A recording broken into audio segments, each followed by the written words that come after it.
തൃണമൂൽ കോൺഗ്രസിൽ ചേർന്ന P V Anwar ഇന്ന് എം.എൽ.എ സ്ഥാനം രാജിവെക്കും. രാവിലെ 9 മണിക്ക് സ്പീക്കറെ കണ്ട് രാജി സമർപ്പിക്കും. അതിനുശേഷം തിരുവനന്തപുരത്ത് മാധ്യമങ്ങളെ കാണുമെന്ന് അൻവർ അറിയിച്ചു. ഇടതുമുന്നണിയുടെ സ്വതന്ത്ര സ്ഥാനാർത്ഥിയായി മത്സരിച്ച അൻവർ ഒരു പാർട്ടിയിൽ ചേരുന്നതിലുള്ള അയോഗ്യതാ പ്രശ്നം കൂടി മുന്നിൽ കണ്ടാണ് എം.എൽ.എ സ്ഥാനം രാജിവെക്കാൻ ഒരുങ്ങുന്നത്.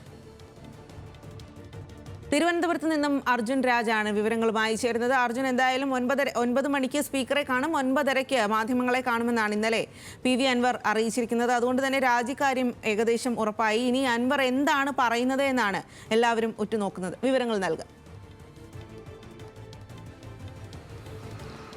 സ്വാതി, എന്താണ് ഭാവി പരിപാടികളെന്ന് 9:30-ക്ക് അൻവർ വിശദീകരിക്കും. അതിനു മുൻപ് സ്പീക്കറെ കണ്ട് രാജിക്കത്ത് കൈമാറും.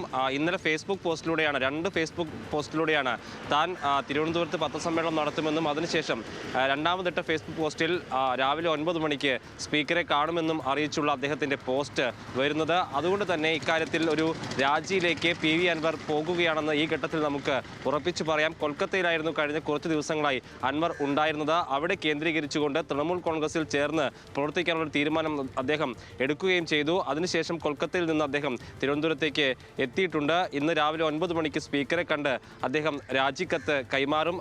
നിലവിൽ ഇടതുമുന്നണിയുടെ സ്വതന്ത്ര സ്ഥാനാർത്ഥിയായിട്ടാണ് അദ്ദേഹം കഴിഞ്ഞ തവണ നിലമ്പൂരിൽ നിന്ന് മത്സരിച്ചത്. അങ്ങനെ സ്വതന്ത്രനായിട്ടുള്ള ഒരാൾ ഒരു രാഷ്ട്രീയ പാർട്ടിയിൽ ചേരുമ്പോൾ സ്വാഭാവികമായും എം.എൽ.എ സ്ഥാനത്തിലുള്ള അയോഗ്യത മുന്നിൽ കണ്ടുകൊണ്ടുകൂടിയാണ് ഇപ്പോൾ രാജിയിലേക്ക് അദ്ദേഹത്തിന് പോകേണ്ടി വരുന്നത്. മറ്റൊരു പാർട്ടിയിൽ ചേർന്നുകൊണ്ട് എം.എൽ.എ ആയി തുടരാൻ കഴിയുമോ എന്നുള്ളതിലെ നിയമപ്രശ്നം കൂടി ചൂണ്ടിക്കാണിച്ചുകൊണ്ടാണ് ഇപ്പോൾ അദ്ദേഹം എം.എൽ.എ സ്ഥാനം രാജിവെക്കാൻ ഒരുങ്ങുന്നത്. ഭാവിയിൽ എന്താണ് തീരുമാനിക്കുന്നത്, എങ്ങനെയാണ് പ്രവർത്തിക്കാൻ തീരുമാനിക്കുന്നത് ഉൾപ്പെടെയുള്ള കാര്യങ്ങൾ 9:30-ക്ക് അദ്ദേഹം മാധ്യമങ്ങളെ കണ്ട് വിശദീകരിക്കും. അൻവറിന് മുന്നിൽ ചില ഓഫറുകൾ തൃണമൂൽ കോൺഗ്രസ് നേതൃത്വം മുന്നോട്ട് വെച്ചിട്ടുണ്ടെന്നുള്ളതാണ് നമ്മൾ മനസ്സിലാക്കുന്നത്.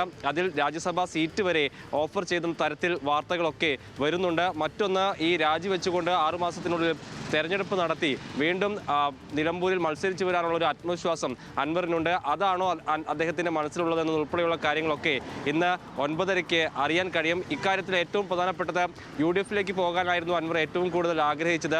അറസ്റ്റ് ചെയ്യപ്പെട്ട് അതിനുശേഷം ജാമ്യത്തിലിറങ്ങിയതിനു ശേഷം അതിൻ്റെ എല്ലാ സാധ്യതകളും അൻവർ ആരായുകയും ചെയ്തു. പക്ഷേ അതിനു മുന്നിൽ കൊട്ടിയടക്കപ്പെട്ട വാതിലായിരുന്നു UDF പ്രവേശനം അൻവറിന്. അതുകൊണ്ടാണ് മറ്റൊരു സാധ്യത എന്ന നിലയ്ക്ക് അദ്ദേഹം തൃണമൂൽ കോൺഗ്രസിലേക്ക് പോകാൻ ആഗ്രഹിക്കുകയും അതിനുള്ള നീക്കങ്ങൾ നടത്തുകയും ചെയ്തത്. തൃണമൂൽ കോൺഗ്രസിലേക്ക് സാങ്കേതികമായി അദ്ദേഹം ചേർന്ന് കഴിഞ്ഞു. ഔദ്യോഗികമായി മെമ്പർഷിപ്പ് ലഭിക്കണമെങ്കിൽ ഈ പറയുന്ന എം.എൽ.എ സ്ഥാനം രാജിവെക്കണമെന്ന പ്രശ്നമുണ്ട്. അതിൻ്റെ കൂടി അടിസ്ഥാനത്തിലാണ് അദ്ദേഹം എം.എൽ.എ സ്ഥാനം രാജിവെക്കാൻ പോകുന്നത്. അതിനുശേഷം ഔദ്യോഗികമായി തൃണമൂൽ കോൺഗ്രസിൻ്റെ അംഗത്വം അദ്ദേഹം എടുക്കും. പിന്നീട് സംസ്ഥാനത്തെ കോർഡിനേറ്ററായി, സംസ്ഥാനത്തെ തൃണമൂൽ കോൺഗ്രസിൻ്റെ ഏറ്റവും പ്രധാനപ്പെട്ട നേതാവായി മാറാനാണ് അൻവർ ശ്രമിക്കുന്നത്.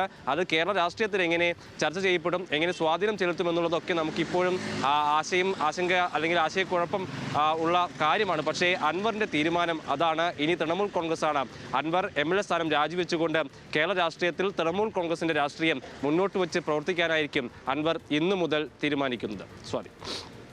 ശരി അർജുൻ രാജ്, എന്തായാലും കാത്തിരുന്ന് കാണാം പി വി അൻവർ എന്താണ് പറയുന്നത് എന്നുള്ളത്.